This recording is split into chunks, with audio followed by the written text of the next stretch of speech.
Pharma का next big bang Sudeep pharma 100 plus countries में export, 6 plant, 200 ज्यादा प्रोडक्ट और अब लेकर आ रही है आईपीओ। जिस कंपनी के फाइनेंशियल काफी अट्रैक्टिव है। सवाल ये उठता है कि क्या है सच में इस कंपनी के आईपीओ में पैसा बनने वाला है या फिर सिर्फ ये एक हाइप है। आज इस वीडियो में हम जानेंगे इस कंपनी का बिजनेस मॉडल, इस कंपनी के IPO detail, financials, valuations, grey market के प्रीमियम और अंत में जानेंगे कि इस कंपनी के आईपीओ में निवेश करना है या नहीं करना है। तो देर ना करते हुए शुरू करते हैं आज का आईपीओ एनालिसिस। उससे पहले बात करते हैं कैपिलरी टेक्नोलॉजी के आईपीओ की, जिसकी कल क्लोजिंग हुई, जिसे लास्ट डे एक जबरदस्त रिस्पांस देखने को मिला और जहां क्यूआईबी में 57.30x का सब्सक्रिप्शन देखने को मिला तो एनआई में 69.85 टाइम्स का जोरदार सब्सक्रिप्शन देखने को मिला। वहीं रिटेल में भी 15.85 टाइम का सब्सक्रिप्शन देखने को मिला। मतलब कुल मिलाकर अगर हम बात करें तो 52.98 टाइम्स का एक जबरदस्त सब्सक्रिप्शन देखने को मिला इस कंपनी के आईपीओ को। और ग्रे मार्केट में भी इसकी जीएमपी बढ़ती हुई दिखी, जहां पर 10.91% यानी 63 रुपए के आसपास की इसकी प्रीमियम हो चुकी है। अब बात करते हैं इस समय के सबसे hot topic Tenneco clean air India के आईपीओ की, जिसकी आज लिस्टिंग थी और उसे एक जबरदस्त रिस्पांस देखने को मिला, जहां 397 रुपीज के सामने 505 रुपए की प्राइस यानी 27.20% की प्राइस पर यह लिस्टिंग होते हुए दिखा। बाद में इस कंपनी की शेयर ने 517 रुपए यानी 30.22% का हाई बनाते हुए दिखा, जिसे एक जोरदार लिस्टिंग कही जा सकती है। अब बात करते हैं सुदीप फार्मा लिमिटेड के आईपीओ की। 1989 में इनकॉर्पोरेट हुई company pharmaceutical excipient, food grade minerals और स्पेशलिटी न्यूट्रिशन इंग्रेडिएंट बनाती है। ये product pharma, FMCG, nutraceutical, food processing industries में यूज होते हैं। कंपनी 100 प्लस कंट्रीज में अपने एक्सपोर्ट करती है, जहां इसकी ग्लोबल डिमांड काफी स्ट्रांग है। इनके 6 मैन्युफैक्चरिंग प्लांट है, जिनका कंबाइंड कैपेसिटी जो है 50,000 मेट्रिक टन पर एनम का है। अगर मेजर प्रोडक्ट की बात करें तो calcium, iron, magnesium, zinc, potassium, sodium और मिनरल्स सॉल्ट बनाती है।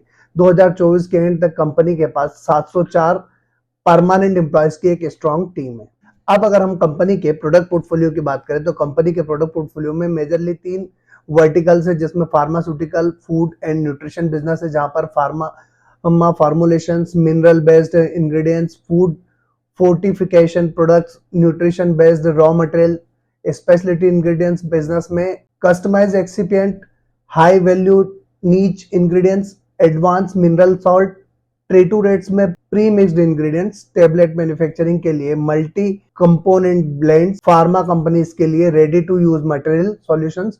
ये पोर्टफोलियो कंपनी को डाइवर्सिफाइड करता है और साइक्लिकल रिस्क को रिड्यूस करता है। अब अगर हम इस कंपनी की बिजनेस स्ट्रेंथ की बात करें तो ग्लोबल प्रेजेंस इसके 100 प्लस कंट्रीज में एक्सपोर्ट है, जो एक स्ट्रॉन्ग डिमांड और स्टेबल रेवेन्यू बेस को तैयार करता है। 6 मैन्युफैक्चरिंग फैसिलिटी है, जिसमें हाई स्केल और कॉस्ट एफिशिएंट है। 50,000 पर मेट्रिक टन प्रोडक्शन कैपेसिटी है। इंडस्ट्री में स्ट्रॉन्ग मैन्युफैक्चरिंग कैपेसिटी है इसकी, और 200 प्लस प्रोडक्ट है, जो वाइड रेंज ऑफ प्रोडक्ट और मल्टीपल रेवेन्यू ऑप्शंस को दिखाता है।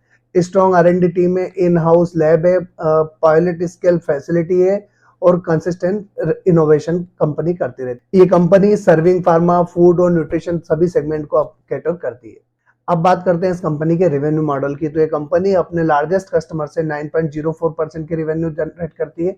वहीं 27.22% टॉप 5 कस्टमर से और 37.13% टॉप 10 कस्टमर से इस कंपनी की रेवेन्यू आती है। अब बात करते हैं कंपनी के आईपीओ डिटेल की, जहां पर 21 नवंबर के दिन आईपीओ शुरू होने वाला है। 25 नवंबर तक खुला रहेगा। 1 रुपया फेस वैल्यू है। 563 से 593 रुपीज का प्राइस बैंड होने वाला है। 895 करोड़ का आईपीओ साइज है, जिसमें से 95 करोड़ का फ्रेश इशू होने वाला है और 800 करोड़ का ओएफएस होने वाला है। इस कंपनी के आईपीओ की 28 नवंबर के दिन लिस्टिंग होने वाली है। बुक बिल्ड इशू टाइप और बीएससी एनएससी दोनों पर लिस्टिंग होने वाली है। बात करते हैं मिनिमम इन्वेस्टमेंट किस कैटेगरी में कितना करना होगा। तो रिटेल के लिए 25 शेयर में 14,825 रुपए के लिए मिनिमम इन्वेस्टमेंट करना होगा। तो स्मॉल एचएनआई के लिए मिनिमम इन्वेस्टमेंट 14 लॉट में 350 शेयर 2,07,550 रुपए के लिए करना होगा। वहीं बिग एचएनआई का मिनिमम इन्वेस्टमेंट 68 लॉट में 1700 शेयर 10,08,100 रुपए के लिए करना होगा। अब बात करते हैं कंपनी के फाइनेंशियल्स की, जहां पर कंपनी ने अपने फाइनेंशियल्स मार्च 23 से जून 25 तक के दिए हैं। असेट क्लास से शुरुआत करें तो 420 करोड़ के असेट्स मार्च 23 में थी, जो बढ़ के 922 करोड़ जून 25 तक हो चुकी है। मतलब अगर हम देखें तो पिछले 3 साल में इस कंपनी की एसेट्स ऑलमोस्ट डबल हो चुकी है। वहीं अगर हम इनकम की बात करें तो 438 करोड़ की इनकम मार्च 23 में थी, जो बढ़ के 511 करोड़ मार्च 25 तक हो चुकी है, और जून 25 तक कंपनी 130 करोड़ की इनकम जनरेट कर चुकी है। प्रॉफिट आफ्टर टैक्स की बात करें तो 62.32 करोड़ का प्रॉफिट मार्च 23 में था, जो बढ़ के मार्च 25 तक 138.69 करोड़ हो चुका, और लास्ट जून क्वार्टर तक की बात करें तो 31.27 करोड़ का प्रॉफिट कंपनी जनरेट कर चुकी है। अब इबिटा की बात किया 98.64 करोड़ का इबिटा मार्च 23 का था, जो बढ़ के 199.28 करोड़ मार्च 25 तक हो चुका, और जून 25 तक 48.57 करोड़ का इबिटा है। वहीं अगर नेटवर्थ की बात करें तो 226 करोड़ की नेटवर्थ मार्च 23 की थी, जो बढ़ के 688 करोड़ की जून 25 तक हो चुकी है। और अगर रिजर्व्स की बात करें तो 221 करोड़ के रिजर्व्स मार्च 23 में थी, जो बढ़ के 668 करोड़ जून 25 तक हो चुकी है। वहीं बोरोइंग की अगर बात करें तो 82 करोड़ की बोरोइंग मार्च 23 की थी, जो बढ़ 135.97 करोड़ की बोरोइंग कंपनी की हो चुकी है। मतलब ओवरऑल रेवेन्यू ग्रोथ अच्छी है, प्रॉफिट एंड मार्जिन स्ट्रांग है, नेटवर्थ रैपिडली इंक्रीज हो रही है, डेप्ट लो है और कंफर्टेबल है, और ग्लोबल डिमांड और डाइवर्सिफाइड पोर्टफोलियो इस कंपनी के बिजनेस को काफी स्टेबल बनाता है। अब बात करते हैं कंपनी की वैल्यूएशंस की, जहां पर कंपनी अपना आईपीओ 6697.85 करोड़ की वैल्यूएशंस पर लेकर आ रही है। डेब्ट टू इक्विटी रेशियो 0.20 का, जो अंडर कंट्रोल है। रिटर्न ऑन नेटवर्थ 27.88% का, जो ठीक है। पेट मार्जिन 27.63% का, जो जबरदस्त है। एबिटा मार्जिन 39.70% का है।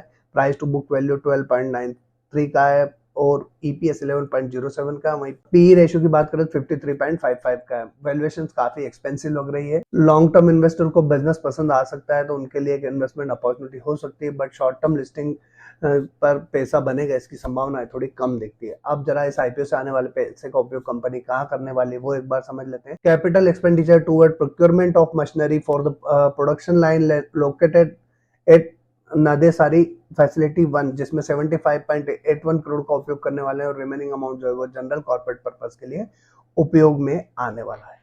अब एक बार इस कंपनी के आईपीओ के साथ रिस्क क्या हो सकती है वो देख लेते हैं। तो इंडस्ट्री हाईली रेगुलेटेड है एफडीए, एफएसआई और डब्ल्यूएचओ नॉर्म्स से। रॉ मटेरियल प्राइस फ्लक्चुएशंस इसके मार्जिन पर असर डाल सकता है। Export dependency, global economic slowdown का इम्पैक्ट पॉसिबल है, और कंपटीशन फ्रॉम ग्लोबल प्लेयर्स इसके सेल्स पर इफेक्ट डाल सकते हैं। अब बात करते हैं इस कंपनी की ग्रे मार्केट के प्रीमियम की। तो उससे पहले दोस्तों, अगर अभी तक चैनल सब्सक्राइब नहीं किया तो जल्दी से चैनल सब्सक्राइब करके बेल आइकन प्रेस कर दीजिए। साथ ही साथ टेलीग्राम, इंस्टाग्राम, व्हाट्सएप चैनल का लिंक डिस्क्रिप्शन में दिया हुआ है, जहां से आप हमें फॉलो करके लेटेस्ट अपडेट प्राप्त कर सकते हैं। और डीमेट अकाउंट का लिंक डिस्क्रिप्शन में दिया हुआ है, जहां से आप अपना डीमेट अकाउंट ओपन करके अपनी फाइनेंशियल जर्नी स्टार्ट कर सकते हैं। अब बात करते हैं ग्रे मार्केट प्रीमियम की। तो वर्तमान में इसकी कोई भी डिमांड देखने को नहीं मिल रही है। ओवरऑल सुदीप फार्मा लिमिटेड एक वेल एस्टेब्लिश्ड, ग्लोबली डाइवर्सिफाइड और R&D ड्रिवन कंपनी है। अगर वैल्यूएशंस की बात करें तो इसकी वैल्यूएशंस अट्रैक्टिव नहीं लग रही है। फाइनेंशियल्स स्ट्रांग है। आईपीओ लॉन्ग टर्म इन्वेस्टर के लिए काफी यूजफुल हो सकता है, पर लिस्टिंग गेन पर पैसा बनेगा इसकी संभावना काफी कम है। फिलहाल मैं इस कंपनी के आईपीओ में एंकर लिस्ट आने का इंतजार करूंगा, और 2 दिन के सब्सक्रिप्शन के बाद ही डिसीजन लूंगा कि इस कंपनी के आईपीओ में निवेश करना है या नहीं करना। दोस्तों, आपका जो भी डिसीजन हो कमेंट बॉक्स में कमेंट करके जरूर बताइएगा, और एक बार फिर हमारी मुलाकात होगी अगले वीडियो में एक और आईपीओ एनालिसिस के साथ। तब तक के लिए जय हिंद।